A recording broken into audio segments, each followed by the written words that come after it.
Hello दोस्तों। मैं प्रत्युष कुमार और प्रत्युष बिहार से। मैं फिजिक्स की क्लासेस ले रहा हूँ। क्लास 10th के कई सारे फिजिक्स लेक्चर ऑलरेडी अपलोड कर चुका हूँ और क्लास 9th के भी लेक्चर मैं अपलोड कर चुका हूँ, मतलब फर्स्ट चैप्टर के बारे में। ठीक है, तो अब मैं सेकेंड चैप्टर की बात करता हूँ। सेकेंड चैप्टर है हमारा गति। ठीक है, सेकेंड चैप्टर 9th का सेकेंड चैप्टर है, गति चैप्टर है। ठीक है, बहुत इंपॉर्टेंट चैप्टर है। ठीक है, तो हम लोग गति के बारे में बात करते हैं। ठीक है, तो आप लोग गति वर्ड सुनते ही आपके मन में मतलब बहुत ही फेमिलियर वर्ड है गति। मतलब ऐसा नहीं कि बहुत ही नया वर्ड में कोई स्टार्ट करने जा रहा हूँ। गति, गति हो गया। ठीक है, गति जो होता है, कोई बॉडी मोशन कर रही है उसी को हम लोग क्या बोलते हैं, गति बोलते हैं। ठीक है, गति हो गया। स्थिर अवस्था में है तो हम लोग ये सब इन सारे वर्डों से हम लोग ऑलरेडी फेमिलियर हैं। ठीक है, लेकिन हम लोग फिजिक्स पढ़ रहे हैं तो इन सारी चीज़ों को हम लोग थोड़ा फिजिक्स के टर्म में, जो चीज़ हम लोग ऑलरेडी जानते हुए हैं, ठीक है, जो चीज़ हमारे माइंड में ऑलरेडी इन सब चीज़ों से जुड़ा हुआ है, उसको हम लोग थोड़ा सा क्वांटिफाई करते हैं, मतलब मैथमेटिकली फॉर्म में इंटरप्रेट करने की कोशिश करते हैं। उसी को हम लोग फिजिक्स को स्टडी बोलते हैं। ठीक है, गति का फिजिक्स में अध्ययन बोलते हैं उसी चैप्टर को। ठीक है, तो मैं बात करता हूँ गति चैप्टर के बारे में। तो गति क्या होता है, सबसे पहले हमारे मन में आना चाहिए कि गति का मतलब क्या है। ठीक है, तो वस्तु की दो अवस्था होती है। ठीक है, कोई भी वस्तु है या तो स्थिर अवस्था में होगी या तो गति अवस्था में होगी। ठीक है, वस्तु वस्तु की हमेशा दो अवस्था होगी, या तो वस्तु हमारा स्थिर अवस्था में होगी या तो गति अवस्था में होगी। ठीक है, तो गति अवस्था में कब होगी और स्थिर अवस्था में कब होगी। ठीक है, गति अवस्था में कब वस्तु होगी और स्थिर अवस्था में कब होगी, इसके बारे में हम लोग बात करते हैं। ठीक है, तो हर एक वस्तु, यदि आप कोई वस्तु स्थिर अवस्था में पड़ी हुई है, स्थिर अवस्था में कहीं पे है, तो आपको कब रियलाइज होगा कि वस्तु स्थिर अवस्था में। ठीक है, कब आपको महसूस होगा, कब आप खुद से इस बात का ज्ञान कर पाओगे कि वस्तु किस किस अवस्था है हमारे स्थिर अवस्था में, जब उस बॉडी की पोजीशन है, जब उस बॉडी का पोजीशन है, जब उस बॉडी का जो स्थिति है वो समय के हिसाब से परिवर्तन नहीं हो रहा है। ठीक है, मतलब कि समय में परिवर्तन हो रहा है बट उस बॉडी का पोजीशन, उस बॉडी का जो स्थान है वो नहीं परिवर्तन हो रहा है, तो उसको हम लोग क्या समझेंगे, स्थिर अवस्था। ठीक है, वस्तु की जो अवस्था होती है वो हो गया स्थिर अवस्था। ठीक है, कि मान लो हमारे पास कोई बॉडी है। ठीक है, कोई भी वस्तु है। ठीक है, किसी पोजीशन हमारा एक्स। ठीक है, मान लो किसी पोजीशन एक्स पे हमारा ये बॉडी यहाँ पे पड़ी हुई है। ठीक है, तो विथ टाइम, मतलब जो समय है हमारा, क्या है हमारा समय, समय हमारा बढ़ रहा है। समय हमारा क्या हो रहा है, समय हमेशा एक ही दिशा में होता है। ठीक है, समय कभी कम नहीं होता है, समय हमेशा बढ़ेगा ही। ठीक है, तो समय में हमारा परिवर्तन हो रहा है बट वस्तु के अवस्था में परिवर्तन नहीं हो रहा है। उस वस्तु को हम लोग क्या बोलेंगे, वस्तु जो हमारा है स्थिर अवस्था में। ठीक है, इसके विपरीत क्या हो गया, यदि हमारा, यदि समय परिवर्तन के हिसाब से हमारा वस्तु का पोजीशन भी परिवर्तन हो रहा है, वस्तु का स्थान भी परिवर्तन हो रहा है। ठीक है, तो इसका मतलब क्या है कि वस्तु हमारा गति अवस्था में है। ठीक है, सिंपल सा कॉन्सेप्ट है कि मान लो कि समय, मतलब यदि हम लोगों ने घड़ी में देखा 9 AM पे यहाँ पे वस्तु है। ठीक है, और 9:10 पे यदि वस्तु का पोजीशन किसी दूसरे पोजीशन यहाँ पे चला गया। ठीक है, तो इसका मतलब हो गया कि वस्तु हमारा जो है गति कर रहा है। ठीक है, और यदि मान लो कि 9 बज पे भी वस्तु की पोजीशन यही है और 9:10 पे भी वस्तु की अवस्था हमारा यही है, इसका मतलब क्या हो गया कि वस्तु जो है गति नहीं कर रहा है। ठीक है, तो मैं आशा करता हूँ कि ये दोनों चीजें हम लोग को समझ में आ गई हो कि वो गति कब करता है कोई वस्तु और स्थिर कब करता है। ठीक है, ऑलरेडी आप इन चीजों से फेमिलियर हो, बट आप ये आपको मैथमेटिक्स में कोई पूछेगा, फिजिक्स में कोई इसका परिभाषा पूछेगा, तो आप आराम से इसको परिभाषा खुद के लैंग्वेज में, खुद की भाषा में लिख सकते हो। ठीक है, तो मैं इस चैप्टर में कोई भी डिफिनेशन आपको बुक का नहीं बताऊंगा और मैं आपको ये भी बोलूंगा कि आप बुक के डिफिनेशन को कभी नहीं रटिएगा। जो मैं चीजें समझा रहा हूँ उसको आप खुद से समझो और उसको खुद से उसको अपने लिखने की कोशिश करना और अपने नोट्स बना के नोट्स को व्हाट्सएप पे हमको सेंड करना है। ठीक है, खुद से अपने लैंग्वेज में परिभाषा को लिखने की कोशिश करोगे। ठीक है, अपने लैंग्वेज में यदि परिभाषा लिख लिया तुमने तो तुमको फिजिक्स की किताब टच करने की जरूरत नहीं है। फिजिक्स तुमको दोबारा रटने की जरूरत नहीं पड़ेगी, एक बार यदि परिभाषा तुमने खुद से लिख लिया। ठीक है। तो ये चीज मैंने बताया कि गति क्या होता है, स्थिर अवस्था क्या होता है, ठीक है। तो जब वर्ड गति हम लोग सीख चुके हैं, ठीक है, स्थिर की अवस्था में तो हमको समय के हिसाब से पोजीशन नहीं बदल रहा है, समय के हिसाब से हमारा पोजीशन में परिवर्तन नहीं हो रहा, तो इसके बारे में हम लोग को ज्यादा पढ़ने की जरूरत नहीं है, ठीक है। लेकिन गति का यदि पोजीशन बदल रहा है, गति समय के हिसाब से इस बॉडी की पोजीशन में परिवर्तन हो रहा है, इसके बारे में हमको इन कई सारे पॉइंट्स ऑलरेडी अपने आप ऑटोमेटिक जुड़ जाते हैं, ठीक है। कौन कौन से गति जो होता है, गति करने का टाइप जो होता है ए होता है, ठीक है। ए गति या तो ऋजु रेखी गति होगा, या तो वक्र रेखी गति होगा, या तो दोलन गति होगा, या तो अनियमित गति होगा, ठीक है। ओके, इतने प्रकार की गति होते हैं टोटल, ठीक है। गति के कितने प्रकार होते हैं, ऋजु रेखी गति, वक्र रेखी गति, दोलन गति और अनियमित गति, ठीक है। इनके बारे में हम लोग पढ़ते हैं, ठीक है। तो ये सारे टाइप्स होते हैं गति के होते हैं, ठीक है। तो आइए इनके बारे में थोड़ा जानते हैं, ठीक है। तो वस्तु होगा, वस्तु करेगा, तो वस्तु का यदि पोजीशन में परिवर्तन होगा, वस्तु का जो स्थिति है उसमें यदि परिवर्तन होगा, ठीक है, तो कोई ना कोई रास्ता फॉलो करेगा, कोई ना कोई पाथ फॉलो करेगा, ठीक है।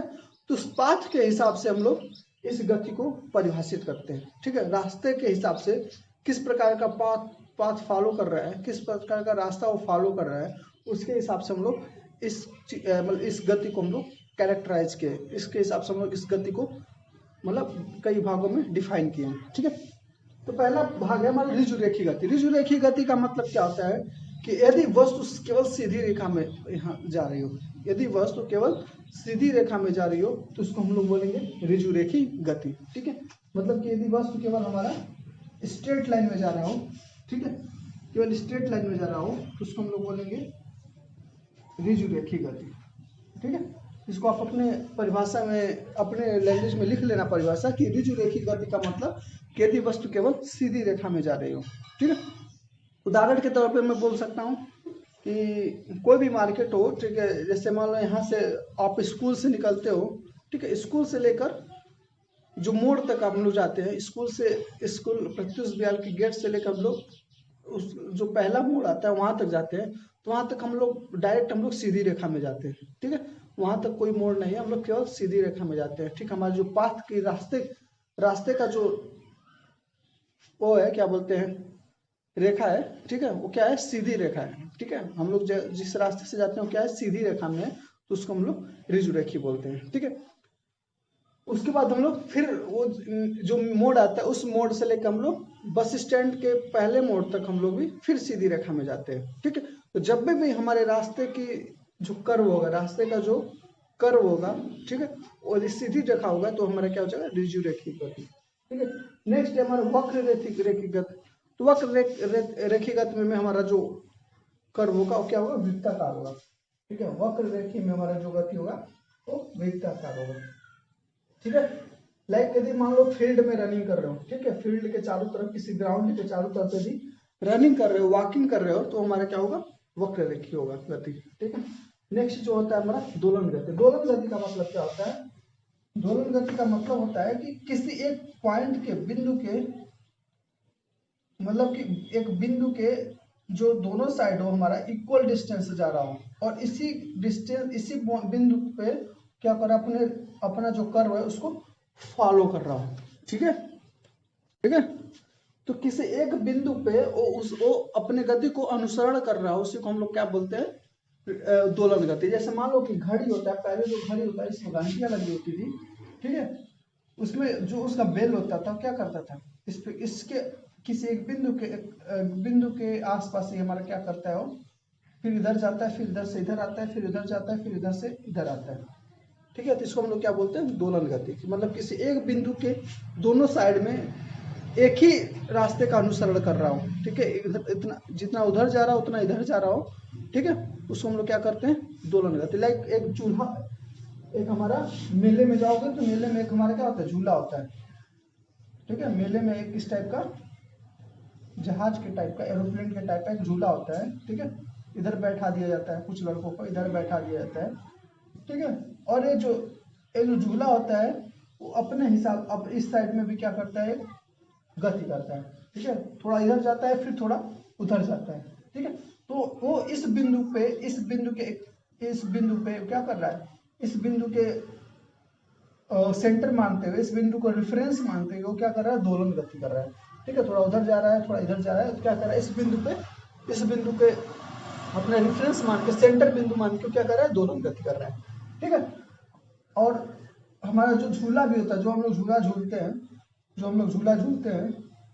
ठीक है, जो हम लोग झूला झूलते हैं पेड़ पे लगा के, ठीक है, पेड़ पे टांग कर, ठीक है, तो वो झूला भी क्या होता है हमारा, दोलन गति करता है। ठीक है, इस बिंदु को रेफरेंस मान के, इस बिंदु को सेंटर बिंदु मान के क्या करता है, हमारा दोलन गति करता है। ठीक है, तो दोलन गति का भी ये परिभाषा हो गया। ठीक है, लास्ट जो हमारा अनियमित गति, अनियमित गति नाम से हमारा क्लियर है, जिसका कोई एक स्पेसिफिक पाथ नहीं है। ठीक है, जिसका कोई हमारा एक स्पेसिफिक पाथ नहीं है, उसी को हम लोग कहते हैं अनियमित गति। ठीक है, मतलब कि कोई भी किसी प्रकार का भी रास्ता फॉलो कर सकता है, उसी को हम लोग क्या कहते हैं, अनियमित गति। ठीक है, तो मैं आशा करता हूँ कि सारे परिभाषा आपको समझ में आएंगे। ठीक है, सारे उदाहरण मैंने आपको दे दिया हूँ। ठीक है, तो इसके परिभाषा खुद से आप लोग लिखने की कोशिश कीजिएगा। ठीक है, अब जो नेक्स्ट कॉन्सेप्ट होता है कि गति की सापेक्षता क्या होती है। ठीक है, नेक्स्ट कॉन्सेप्ट जो होता है, गति की सापेक्षता क्या होती है। ठीक है, तो गति की सापेक्षता वैसे तो 9th में केवल एक डिफिनीशन दिया है, केवल परिभाषा दिया है, लेकिन इसके बारे में हम लोग 11th में जाएंगे तो बहुत ही डीप में पढ़ेंगे। ठीक है, गति की सापेक्षता को सबसे पहले हमारे महान साइंटिस्ट आइंस्टाइन ने इसको समझा था। ठीक है, उसके बाद लोगों को समझाया। गति की सापेक्षता के बारे में सबसे पहले आइंस्टाइन ने ऑब्जर्व किया था। ठीक है, तो गति की सापेक्षता क्या होती है। ठीक है, गति की सापेक्षता क्या होती है कि जैसे मान लीजिए कोई वस्तु है, ठीक है, यदि वो गति की मोशन में, ठीक है, गति के मोशन में वो वस्तु स्थिर अवस्था में भी हो सकती है, यदि हम लोग उसको ऑब्जर्व करने का जो बिंदु है, जो ऑब्जर्व कर रहा है बंदा, जो ऑब्जर्व करने का बंदे की पोजीशन है, यदि उसको बदला जाए। ठीक है, मैं उदाहरण समझा रहा हूँ। ठीक है, ये थोड़ा समझने में थोड़ा स्टार्टिंग में थोड़ा कॉम्प्लेक्स लग सकता है, लेकिन मैं आपको एग्जांपल समझा रहा हूँ। लाइक मान लो कि आप ट्रेन में जा रहे हो। ठीक है, मान लो आप ट्रेन में बैठे हो। ठीक है, ट्रेन में आप बैठे हो। ठीक है, तो ट्रेन में आप बैठे हो, तो आपके लिए आपका जो क्या बोलते हैं, मोशन है, जो गति है, अवस्था, वो क्या, आपके लिए खुद का वो अवस्था है, वो स्थिर है। ठीक है, ट्रेन में जितने लोग बैठे हैं, ट्रेन में जितने भी पैसेंजर बैठे हैं, उनके लिए आपका पोजीशन क्या है, स्थिर है। उनके लिए आप क्या हो, किस अवस्था में हो, स्थिर अवस्था में हो। ठीक है, मतलब कि ट्रेन में पैसेंजर जितने भी बैठे हैं, उनके लिए आपका, यदि ट्रेन में आप मतलब विरामावस्था में बैठे हो, तो आपके लिए, आप जो उनके लिए क्या हो, स्थिर अवस्था में हो। ठीक है, और जितने पैसेंजर बैठे उनके, वो भी आपके रेफरेंस में क्या हो, स्थिर अवस्था में है। ठीक है, लेकिन यदि कोई बंदा है, कोई ऑब्जर्वर है, जो बाहर से आपको ऑब्जर्व कर रहा है, ठीक है, मतलब कि ट्रेन के बाहर, मतलब अर्थ पे बैठ के वो आपको ऑब्जर्व कर रहा है ट्रेन के अंदर। ठीक है, इस अवस्था में क्या होगा, इस अवस्था में आप उस वस्तु के लिए क्या कर रहे हो, गति कर रहे हो। आज समझ में, मतलब कि आप ट्रेन में रेफरेंस में बैठो, ट्रेन के रेफरेंस को मान के आप बैठ कर आप अपनी पोजीशन ले रहे हो, आप अपने आप को ऑब्जर्व कर रहे हो, क्या किसी दूसरे पैसेंजर को ऑब्जर्व कर रहे हो, तो आपका मोशन क्या है, स्थिर अवस्था है, मतलब कि आप स्थिर अवस्था में हो। लेकिन आपको चाहे किसी दूसरे पैसेंजर को यदि कोई बाहर से ऑब्जर्व कर रहा है, यदि ट्रेन के बाहर के रेफरेंस से उसको ऑब्जर्व कर रहा है, ठीक है, तो क्या होगा, हमारा मोशन कर रहा होगा। ठीक है, मोशन क्या कर रहा होगा, गति कर रहा होगा। ठीक है, तो एक्चुअली में कोई इस अर्थ पे कोई बॉडी स्थिर अवस्था में नहीं है। ठीक है, इस धरती पे कोई भी वस्तु स्थिर अवस्था में नहीं है। ठीक है, क्यों, क्योंकि हमारा अर्थ जो है खुद रोटेशन कर रहा है, खुद एक अपने एक्सिस पे रोटेशन कर रहा है, और एक सन के चारों तरफ से रोटेशन कर रहा है। ठीक है, मतलब कि दो प्रकार की गति कर रहा है हमारा अर्थ ऑलरेडी। ठीक है, इस अर्थ पे यदि कोई वस्तु स्थिर अवस्था में है, इसका मतलब यह है कि वो जो खुद ऑब्जेक्ट है, खुद भी मोशन कर रहा है। ठीक है, कि मतलब कि इस एक्चुअली में कोई भी वस्तु हमारा क्या है, स्थिर अवस्था में नहीं हो सकता है। ठीक है, तो इस प्रॉब्लम को सिंप्लीफाई करने के लिए हम लोग अर्थ को क्या मानते हैं, अर्थ को हम लोग रेफरेंस मानते हैं। ठीक है, किसी भी वस्तु को स्टडी करने के लिए हम लोग अर्थ को हम लोग क्या मान लेते हैं, अर्थ जो हमारा वो ऑब्जर्विंग रेफरेंस। लाइक हम लोग ट्रेन में, हम लोग ट्रेन से जब हम लोग किसी दूसरे वस्तु को हम लोग ऑब्जर्व कर रहे थे, दूसरे पैसेंजर को ऑब्जर्व कर रहे थे, तो ट्रेन में बैठे हुए पैसेंजर के रेफरेंस में दूसरे पैसेंजर का जो गति क्या हो जाता है, स्थिर अवस्था में हो जा रहा था। ठीक है, ट्रेन में यदि कोई एक पैसेंजर दूसरे पैसेंजर को ऑब्जर्व कर रहा था तो उसका अवस्था क्या हो जाता है, स्थिर हो जा रहा था। उसी प्रकार हम लोग अर्थ को हम लोग मान लेते हैं, क्योंकि हमको 90% स्टडी 80 और 90% स्टडी हमको क्या करना होगा, अर्थ को रेफरेंस लेके करना होगा। तो हम लोग मान लेते हैं कि अर्थ का जो मोशन है वो क्या है, हमारा 0 है। ठीक है, तो अर्थ को रेफरेंस मान के हम लोग क्या करते हैं, बाकी चीजों का, बाकी फिजिक्स के गति का हम लोग अध्ययन करते हैं। ठीक है, लेकिन जब आप एस्ट्रोफिजिक्स में जाएंगे, ठीक है, जहाँ पे हम लोग को ब्रह्मांड की स्टडी करना पड़ता है, ठीक है, जहाँ पे हम लोग को पूरे मतलब अदर प्लैनेट्स की स्टडी करना पड़ता है, तो उस केस में हम लोग का अर्थ को हम लोग रेफरेंस नहीं मान सकते। ठीक है, वहाँ पे हमारा ए जंक्शन कि हमारा अर्थ जो है रेफरेंस है, ठीक है, वो हमारा फेल हो जाता है। ठीक है, लेकिन वो सब आगे की स्टडी है। अभी हम लोग यहाँ पे केवल अर्थ को रेफरेंस मान के हम लोग आगे की पढ़ाई करते हैं। ठीक है, तो हमको आशा करता हूँ कि गति की सापेक्षता आपको अच्छे से समझ में आ गई है। ठीक है, तो गति के बारे में हम लोग समझ गए, गति की सापेक्षता के बारे में समझ गए, और गति कितने प्रकार के होते हैं वो भी हम लोग समझ गए। ठीक है, अब नेक्स्ट टॉपिक जो है हम लोग का गति दूरी के बारे में पढ़ेंगे, और सब आगे कॉन्सेप्ट है गति के बारे में। लेकिन उससे पहले हम लोग एक पॉइंट समझ लेते हैं, सदिश राशि और अदिश राशि क्या होता है। ठीक है, फिजिक्स को पढ़ने के लिए सबसे पहले हम लोग को राशियों को समझने की जरूरत है। राशियां होती क्या है, राशि कितने प्रकार के होते हैं, राशि की जरूरत क्यों पड़ी, ठीक है, राशियों के यूनिट्स क्या होते हैं, इन सब बारे में हमको जानने की जरूरत है।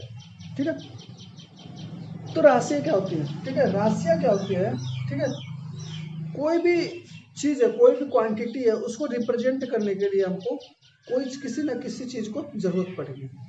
ठीक है, जैसे मान लीजिए हम मार्केट में जाएं, ठीक है, यदि हमारे पास केजी ना हो, किग्रा ना हो, किलो नहीं है तोलने के लिए, ठीक है, तो हम उससे कोई चीज कैसे लेंगे, मतलब कोई चीज मतलब हमको लेना हो, ठीक है, पालक तोलनी हो, तो पालक 1 या 2 तो हम लोग काउंट ही नहीं कर पाएंगे। ठीक है, 1-1-2 पालक हम लोग लेते रह जाएंगे। ठीक है, इसके लिए हमको राशियों की जरूरत पड़ेगी। ठीक है, तो राशियों को जरूरत पड़ी तो राशियों को डिफाइन किया गया। ठीक है, किसी भी भौतिक चीजों को तो किसी भी मतलब मापन को, भौतिक वस्तुएं हैं, भौतिक जो हमारे पर मतलब रिजल्ट है, उनको क्वांटिफाई करने के लिए, उनको मापने के लिए हमको जो भी हम लोग मैथमेटिकल सिंबल यूज करते हैं, जो भी मैथमेटिकल हम लोग टर्म यूज करते हैं, उसको हम लोग क्या बोलते हैं, राशन यूज करते हैं, राशियां बोलते हैं।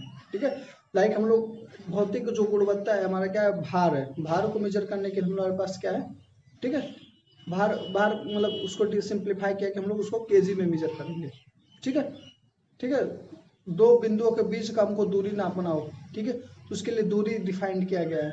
ठीक है, तो ऐसे ही बहुत सारे राशियां टर्म डिफाइन किया गया है। ठीक है, किसी चीज का हमको उष्मा मतलब किसी चीज का हमको कितना गर्म है, कितना ठंडा, उसको मेजर करने के हम लोग तापमान डिफाइन किए हैं। ठीक है, तो ऐसे ही वस्तुओं के भौतिक गुणवत्ता को, रासायनिक गुणवत्ता को डिफाइन करने के लिए हम लोग राशियां कुछ डिफाइन किए गए। ठीक है, विज्ञान में कुछ राशियां डिफाइन किए गए, तो उस राशियों को हम लोग समझते हैं क्या होती है। ठीक है, तो राशियां 2 प्रकार की होती है, कौन कौन सी, अदिश राशि,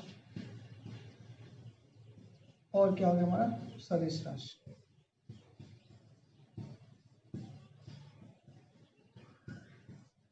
ठीक है, ये 2 क्वांटिटी होती है, अदिश राशि और सदिश राशि। ठीक है, तो कोई भी क्वांटिटी है, ठीक है, उसको मेजर करने के लिए हमको 2 चीज की जरूरत पड़ेगी।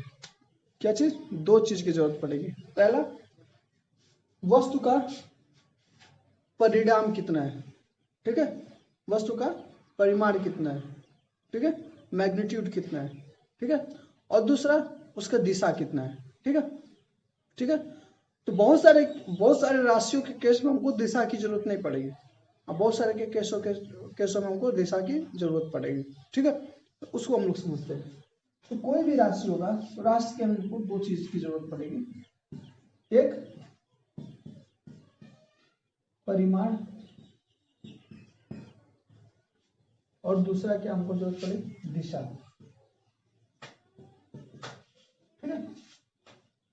परिमाण और दिशा, दो चीजों की हमको जरूरत पड़ेगी।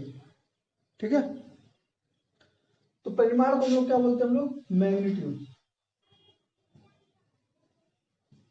ठीक है, तो हमको मैग्नीट्यूड की जरूरत पड़ेगी और डायरेक्शन की जरूरत पड़ेगी, मतलब कि दिशा की जरूरत पड़ेगी। ठीक है, ठीक है, तो बहुत सारी राशियां होती है जिनको हमको दिशा की जरूरत नहीं पड़ती, बहुत सारी राशियों को दिशा की आवश्यकता होती है। लाइक हमको यदि विस्थापन की बात करें तो हमारे दिशा की जरूरत पड़ेगी। ठीक है, और उसके विपरीत यदि हम लोग दूरी की बात करें तो हमको दिशा की जरूरत नहीं पड़ेगी। ठीक है, तापमान में हमको कोई दिशा की जरूरत नहीं पड़ेगी। ठीक है, तो उन राशियों को हम लोग इसके हिसाब से डिफाइन किया गया। लेकिन एक चीज हमारा कॉमन है कि परिमाण जो होता है दोनों के केस में होता है, मतलब इसमें भी हमको परिमाण की जरूरत पड़ेगी और इसमें भी हमको परिमाण की जरूरत पड़ेगी। ठीक है, बट सदिश के केस में हमको दिशा की जरूरत है और इस केस में हमको दिशा की जरूरत नहीं है। ठीक है, सदिश, स का मतलब साथ और दिश का मतलब दिशा। तो नाम से ही क्लियर हो रहा है कि जिसमें दिशा की जरूरत हो वो हमारा सदिश राशि, और जिसमें दिशा की जरूरत ना हो उसको हम लोग अदिश राशि बोलते हैं। लेकिन परिमाण दोनों में होनी चाहिए। ठीक है, तो अब दिशा को हम लोग समझते हैं, थोड़ा मतलब डीप में समझते हैं। ठीक है, तो ऐसे मान लो कि हमको दूरी दिया जाए, ठीक है, बोल दिया जाए कि 7 मीटर की दूरी, 7 मीटर की दूरी। ठीक है, तो 7 मीटर की दूरी जब बोला जाए तो इसमें कोई भी हमारा दिशा नहीं है। ठीक है, 7 मीटर मतलब कोई भी 7 मीटर, उत्तर दिशा में भी हो सकता है, लेफ्ट दिशा में, दक्षिण दिशा में हो सकता है, ऊपर भी हो सकता है, नीचे भी हो सकता है, इसमें कोई दिशा ना हो। ठीक है, ये 7 मीटर की दूरी हमारा क्या हो जाएगा, 7 मीटर की दूरी हो जाएगा हमारा अदिश राशि। ठीक है, 7 मीटर की दूरी हमारा क्या हो जाएगा, अदिश राशि। और इसी में लिख दिया जाए कि 7 मीटर की दूरी, 7 मीटर की दूरी उत्तर दिशा में, 7 मीटर की दूरी हमारा उत्तर दिशा में। ठीक है, जब 7 मीटर की दूरी उत्तर दिशा में हमारा ऐड हो गया, 7 मीटर की दूरी हमारे उत्तर दिशा में ऐड हो गया, तो हमारा क्या हो जाएगा, सदिश राशि। ठीक है, तीन चीजों को समझिएगा। 7 मीटर की दूरी लिखा गया है तो उसमें कोई दिशा ना हो तो हमारा क्या, अदिश राशि। और 7 मीटर की दूरी उत्तर दिशा में लिखा गया हो तो हमारा हो गया सदिश राशि। ठीक है, तो बहुत सारे राशि हमारा मतलब सदिश होती है, अदिश होती हैं। ठीक है, तो अभी मैं इसके बारे में ज्यादा डीप में नहीं जाता हूँ क्योंकि अभी लोग आप लोगों को बहुत सारे राशियों के बारे में नहीं पता है। ठीक है, तो इसलिए मैं आपको सजेशन दूंगा कि अभी इस टॉपिक को बुक का छोड़ दीजिए, अभी मत पढ़िए। जैसे जैसे कोई चैप्टर, जैसे जैसे कोई टॉपिक आता जाएगा, जैसे दूरी आएगा, विस्थापन आएगा, त्वरण आएगा, वेग आएगा, ठीक है, वैसे ऐसे मैं आपको बताते जाऊंगा कि कौन सी राशियां सदिश होती है, कौन सी राशियां अदिश होती है। ठीक है, वो ज्यादा बेटर रहेगा। ठीक है, बुक में तो ऐसे दे दिया है कौन कौन सी राशियां सदिश होती है, एक लाइन में पूरा नाम दे दिया है, सदिश और अदिश दोनों का अलग अलग। तो आप लोगों को बहुत कंफ्यूजन होगा। ठीक है, तो मैं आपको सजेशन यही दूंगा कि जैसे जैसे कोई टॉपिक, कोई टर्म, कोई भौतिक क्वांटिटी आपको आए उसके बारे में समझे, उसके बाद उसके बारे में जानने की कोशिश करें कि सदिश है कि अदिश है। ठीक है, तो नेक्स्ट पॉइंट में मैं चलता हूँ, दूरी और विस्थापन की बात करता हूँ। ठीक है, नेक्स्ट पॉइंट में चलता हूँ। ठीक है, तो हम लोग बात करते हैं दूरी क्या होता है, विस्थापन क्या होता है। ठीक है, दूरी, दूरी का सिंपल सी लंबाई, सिंपल सा परिभाषा है। ठीक है, यदि मान लो कोई वस्तु है, ठीक है, एक बिंदु से दूसरे बिंदु पे गति कर रहा है। ठीक है, मान लो टाइम टी में, समय कुछ समय है, टी समय लगा, मान लो टी हमारा, मान लो वेरिएबल क्वांटिटी है, मतलब टी कुछ भी हो सकता है। तो मान लो टी समय में उसने बिंदु ए से बिंदु बी जाने में कुछ समय लिया हो और बिंदु ए और बी के बीच में उसने गति किया है।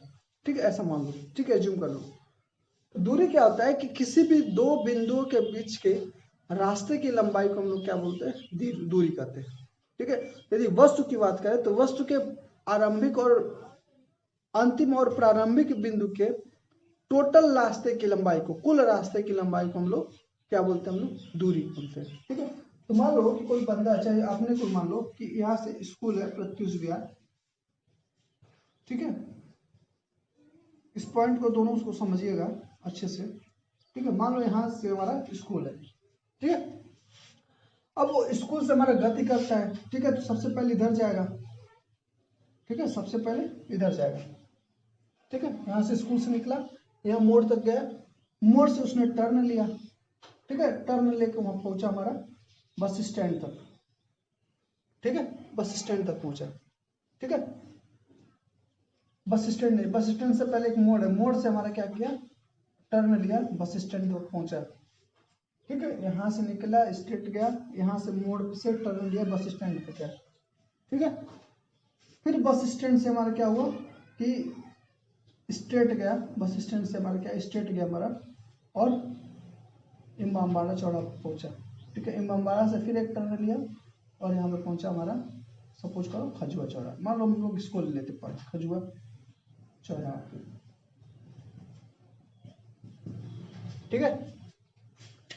तो मान लो कोई बस बंदा है जो प्रत्युष विहार से निकलता है, कोई, ठीक है, स्कूल का स्टूडेंट है, कोई छात्र है या छात्रा है, ठीक है, यहाँ से निकलता है, पहले यहाँ पे गया, इस मोड़ तक गया, ठीक है, यहाँ जो सबसे पहला मोड़ है उसके बाद हो गया दूसरा मोड़ पे लिया टर्न, फिर वहाँ पे बस स्टैंड पहुंचा, बस स्टैंड से इधर गया, इमामबाड़ा चौरा पहुंचा, इमामबाड़ा चौरा से फिर एक टर्न लिया और पहुंच गया हमारा खजुआ चौरा तक, ठीक है।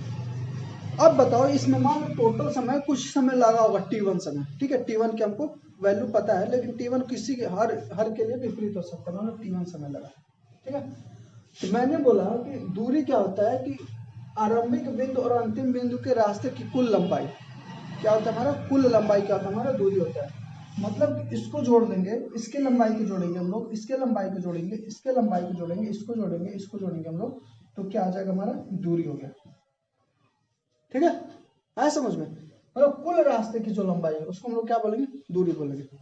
विस्थापन क्या होता है, विस्थापन होता है हमारा आरंभिक बिंदु और अंतिम बिंदु के सबसे कम दूरी जो होती है, मिनिमम दूरी जो होती है, उसको हम लोग बोलते हैं विस्थापन बोलते हैं, ठीक है। आरंभिक बिंदु और अंतिम बिंदु के बीच के जो सबसे मिनिमम दूरी, सबसे कम दूरी जो होता है, उसको हम लोग बोलते हैं विस्थापन बोलते हैं, ठीक है। तो आरंभिक किसी भी दो बिंदु के बीच का आरंभिक सबसे मिनिमम दूरी कौन सी होती है, सबसे कम दूरी कौन सी होती है, ठीक है। इस बात को हमेशा ध्यान रखना, विस्थापन निकालने के लिए हमेशा तुम्हारा माइंड होना चाहिए कि किसी भी दो बिंदु की सबसे कम दूरी हमेशा एक सीधी रेखा होती है, ठीक है। इस पॉइंट को हमेशा कहीं नोट कर लेना कि किसी भी दो बिंदु के किसी भी दो बिंदु की बीच की सबसे कम दूरी कौन सी होती है, सबसे कम दूरी हमारी सीधी रेखा होती है, ठीक है। इस पॉइंट को हमेशा याद रखना, विस्थापन के क्वेश्चन सॉल्व करने के लिए हमेशा तुमको इसका जरूरत पड़ेगा, ठीक है।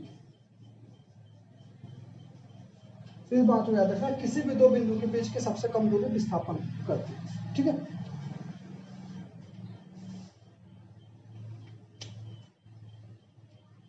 ठीक है, इस पॉइंट को हमेशा याद रखना कि किसी भी दो बिंदु के बीच की सबसे कम दूरी एक सीधी रेखा होती है, ठीक है।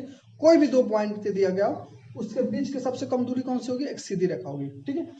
तो यदि पूछा जाए कि कोई बस बंदा प्रत्युष विहार से खजुआ चौरा तक जाता है, कोई छात्र जो प्रत्युष विहार से खजुआ चौरा तक जाता है, तो उसकी दूरी और विस्थापन में दोनों क्वेश्चन पूछा जाए तो दूरी क्या आ जाएगा, टोटल रास्ते की लंबाई, कुल रास्ते की जो लंबाई को हम लोग नापेंगे उसको हम लोग बोलेंगे दूरी, ठीक है। विस्थापन के लिए क्या करेंगे हम लोग, मैं बोला हूँ कि इन दोनों बीच की सबसे सीधी रेखा होती है, ठीक है। यहाँ से एक सीधी रेखा कर खींचेंगे जो इन दो बिंदुओं को मैं मिलाती है, उसको हम लोग क्या बोलते हैं, हम लोग विस्थापन बोलते हैं, ठीक है। यहाँ से हम लोग एक सीधी रेखा बोलेंगे, खींचेंगे, उसको हम लोग क्या बोलते हैं, विस्थापन बोलते हैं, ठीक है।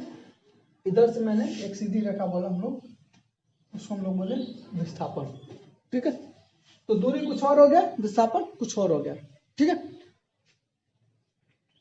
दूरी जो होता है उसमें कोई रास्ते की कोई हमारा दिशा नहीं होता है, दूरी जो होता है हमारा कोई दिशा नहीं होता है, ठीक है। मतलब कि यदि बोला गया कि ये टोटल रास्ते की लंबाई हम लोग नाप रहे हैं, ठीक है, तो इधर जा रहा है, इधर जा रहा है, ऐसे जा रहा है, ठीक है, इसमें कोई निगेटिव और पॉजिटिव डायरेक्शन दिशा नहीं होता है, ठीक है। लेकिन यदि कोई वस्तु है वो विस्थापन कर रहा है, ठीक है, तो सपोज करो इस बिंदु को हम लोग सेंटर मान रहे हैं, ठीक है, इस बिंदु को हम लोग सेंटर मान रहे हैं, ठीक है। यदि कोई वस्तु इसके इधर जाता है, यदि उसको पॉजिटिव मान रहे हो तो इसके इधर जाएगा, उसके विपरीत हम लोग उसको क्या मानते हैं, हम लोग निगेटिव मानते हैं। ठीक है, यदि मान लो ऊपर जा रहा है तो उसको हम लोग यदि पॉजिटिव मान रहे हैं, तो यदि नीचे जाएगा उसको हम लोग निगेटिव मानते हैं। ठीक है, कहने का तात्पर्य है कि विस्थापन का हमारा दिशा होता है। ठीक है, कहने का तात्पर्य है हमारा विस्थापन का हमारा दिशा होता है। ठीक है, तो विस्थापन का दिशा होता है, इसका मतलब क्या हुआ कि निगेटिव और पॉजिटिव दोनों हो सकता है। ठीक है, यदि इसको हम लोग जीरो मान रहे हैं, इस बिंदु को हम लोग जीरो मान रहे हैं, तो इसके यदि इधर जा रहा था यदि उसको हम लोग पॉजिटिव दिशा में मान रहे हैं, तो इसके इधर हम लोग निगेटिव मान रहे हैं। इसका मतलब है कि विस्थापन हमारा निगेटिव और पॉजिटिव दोनों हो सकते हैं, ऋणात्मक और धनात्मक जो दोनों हो सकता है। ठीक है, और दूरी हमारा क्या होगा, दूरी हमारा क्या होगा, हमेशा पॉजिटिव होगा। ठीक है, रास्ते की लंबाई होगी जो हमारा, वो हमेशा क्या होगी, पॉजिटिव होगी। ठीक है, तो ये सब पॉइंट्स है, इसको हमेशा याद रखने की जरूरत है। ठीक है, समझने की जरूरत है, मैं कहूँगा याद करने की जरूरत नहीं है। तो ये सब यदि आपको दूरी विस्थापन अच्छे से समझ में आ रहा है तो आप उसको हम लोग पॉइंट वाइज हम लोग लिख सकते हैं। ठीक है, तो मैक्सिमम एग्जाम में क्वेश्चन पूछता है, मैक्सिमम एक एग्जाम में हाईएस्ट मतलब फाइनल एग्जाम में एक क्वेश्चन आता है कि दूरी और विस्थापन के बीच का अंतर लिखें। ठीक है, 2 नंबर 3 नंबर का क्वेश्चन आता है मैक्सिमम कि दूरी और विस्थापन में अंतर लिखे। ठीक है, अच्छा ये बताओ, अब इसका दिशा होता है और इसका दिशा नहीं होता है। ठीक है, तो क्या हो गया माना, इसका दिशा नहीं है लेकिन परिमाण है, इसका मतलब क्या हो गया है, अदिश राशि हो गया। ये क्या हो गया हमारा, अदिश राशि। इसका दिशा होता है, इसका परिमाण भी होता है, तो क्या हो गया हमारा, सदिश राशि। ठीक है, ये पहला अंतर हो गया। ठीक है, दूसरा अंतर क्या लिखोगे, दूसरा दोनों का जो परिभाषा होता है। ठीक है, जो परिभाषा मैं बताया हूं, दोनों का परिभाषा लिख लोगे। ठीक है, दोनों का जो परिभाषा मैंने बताया है उस परिभाषा को हम लोग लिख दें, वो दूसरा अंतर हो गया। परिभाषा क्या मैं बोला हूं कि किसी भी दो बिंदुओं के मतलब आरंभिक बिंदु और अंतिम बिंदु के बीच का जो कुल रास्ते की लंबाई है उसको हम लोग दूरी बोलते हैं। ठीक है, ये इसका परिभाषा हो गया। विस्थापन का क्या परिभाषा हो गया, आरंभिक बिंदु और अंतिम बिंदु के बीच की जो सबसे मिनिमम रास्ते की लंबाई होती है, मिनिमम दूरी जो होती है। ठीक है, कम दूरी जो होती है, सबसे कम दूरी को हम क्या बोलते हैं, विस्थापन बोलते हैं। ठीक है, तीसरा मैं क्या बताया था कि दूरी जो होगा हमेशा जीरो या धनात्मक होगा, धनात्मक होगा। ठीक है, ये मैं बोला था कि इसको हमेशा एक ही मतलब इसमें कोई दिशा नहीं होता है जिसमें लोग पॉजिटिव निगेटिव नहीं ले चलते हैं, तो इसको हम लोग हमेशा इसका क्वांटिटी जो होता है, इसका परिमाण होता है, हमेशा क्या होता है, धनात्मक होता है। और ये क्या हो सकता है, जीरो हो सकता है, ऋणात्मक हो सकता है, और क्या हो सकता है हमारा, धनात्मक हो सकता है। ठीक है, तो इतना पॉइंट लिख दिए, तुम्हारा 2 नंबर 3 नंबर का क्वेश्चन सॉल्व हो गया। ठीक है, तो कहाँ से आया पॉइंट, पॉइंट कहाँ से आया, पॉइंट हमको अंडरस्टैंडिंग से आया। ठीक है, यदि हमको दूरी और विस्थापन का अच्छे से अंडरस्टैंडिंग हो, अच्छे से समझ हो, तो हम लोग ये पॉइंट्स अपने खुद से बना सकते हैं। ठीक है, इसलिए मैं बोला हूँ कि डिफिनीशन याद करने की जरूरत नहीं है। ठीक है, तो इसको मैं कुछ न्यूमेरिकल प्रॉब्लम देके छोड़ता हूँ। ठीक है, और बाकी के मैं नेक्स्ट लेक्चर में इसके बारे में पढ़ेंगे। तो मैं दूरी विस्थापन बता दिया हूँ, तो कई 2-4 क्वेश्चन देता हूँ, उसको खुद से सॉल्व करने की कोशिश करनी। ठीक है,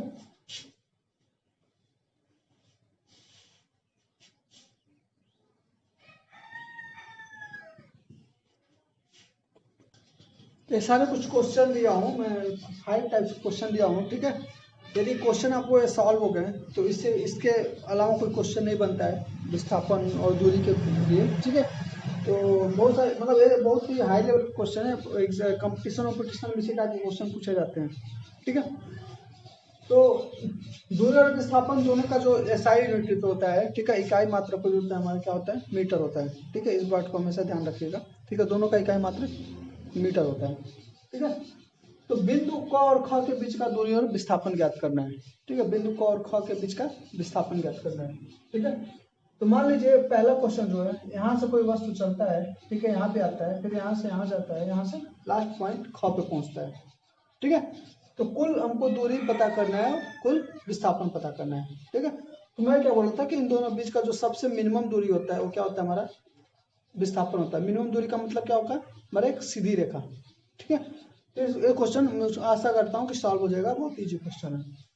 सेकेंड क्वेश्चन उसी टाइप का है कि यहाँ से कोई बंदा इधर जाता है, यहाँ से इधर जाता है और यहाँ से ख पे पहुँचता है। ठीक है, और इसकी लंबाई 3 मीटर है, 6 मीटर है, 6 मीटर और 3 मीटर है। ठीक है, तो क और ख के बीच का हमको विस्थापन निकालना है और दूरी निकालना है। ठीक है, तो ये भी सॉल्व करने की कोशिश कीजिएगा, थोड़ा सा एक मतलब माइनर सा ट्रिक लगेगा, लेकिन सॉल्व होना चाहिए। ठीक है, नेक्स्ट थर्ड क्वेश्चन पे आ जाता हूँ।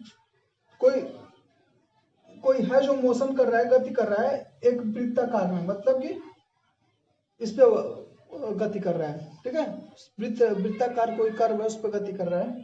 ठीक है, उसका त्रिज्या कितना है, 7 मीटर है। ठीक है, और यदि बिंदु ख से शुरू करता है, गति करता है और फिर बिंदु ख पे आ जाता है। ठीक है, मतलब जहां से गति किया है वहीं पे वो आ गया है, उसके दूरी पता करना है और विस्थापन पता करना है। ठीक है, इस क्वेश्चन को भी आप सॉल्व करने की कोशिश कीजिएगा। नेक्स्ट क्वेश्चन जो है कि मान लो एक सीधी रेखा हुआ है। ठीक है, क्या हमारा सीधी रेखा। ठीक है, तो मैं बोला हूँ कि हमेशा मतलब विस्थापन के लिए हमारा क्या होता है, एक मुख्य बिंदु होता है। ठीक है, सेंटर होता है। सपोज करो ये सेंटर हमारा 0 है। ठीक है, सेंटर हमारा क्या है, 0 है। ठीक है, वहां से कोई गति कर रहा है, इधर पहले गया, ग पे पहुंचा, मतलब कि 3 पॉइंट पे गया, 3 मीटर की दूरी पे गया, तो उसको बिंदु ग पे दे दिया गया। ठीक है, फिर यहाँ से वो मोशन कर रहा है और उल्टी दिशा में गया, मतलब ग से इधर गया है। ठीक है, ग से किधर गया, इस दिशा में गया है। ठीक है, तो पूछ रहा है उसका विस्थापन और दूरी बताएं। ठीक है, उसका विस्थापन और दूरी बताएं। तो ध्यान रखिएगा कि मैं बोला हूँ कि विस्थापन जो होता है वो निगेटिव में हो सकता है, बट दूरी हमारा हमेशा क्या होता है, पॉजिटिव होता है। इस बात को हमारा, इस पॉइंट को मैं आपको समझाने के लिए एक क्वेश्चन दिया हूँ, समझने के लिए क्वेश्चन दिया हूँ। ठीक है, लास्ट क्वेश्चन जो है, कोई क बिंदु से ख पे जाता है, मतलब कि वृत्त का मतलब 1/4 दूरी जो है वो तय नहीं करता है, 3/4 वो दूरी हमारा तय करता है। ठीक है, उसका जो परिधि है उसका 3/4 वो दूरी हमारा तय करता है। इसका भी त्रिज्या हमारा 7 मीटर है। तो हमको विस्थापन और दूरी बताना है।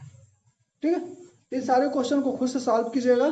ठीक है, और इसका सॉल्यूशन जितना जल्द से जल्द भेजेंगे उतना ही जल्द मैं आपको इसका सॉल्यूशन अपलोड करूंगा। ठीक है, खुद से अपने सॉल्व करने की कोशिश करो और जल्द से जल्द सॉल्यूशन को सॉल्व करके हमको इसका सॉल्यूशन जो है व्हाट्सएप पे प्रिंसिपल सर के नंबर पे सेंड कीजिए। ठीक है, उसके बाद मैं सॉल्यूशन आपको जल्द से जल्द यूट्यूब पे अपलोड करूँगा। तब तक के लिए धन्यवाद।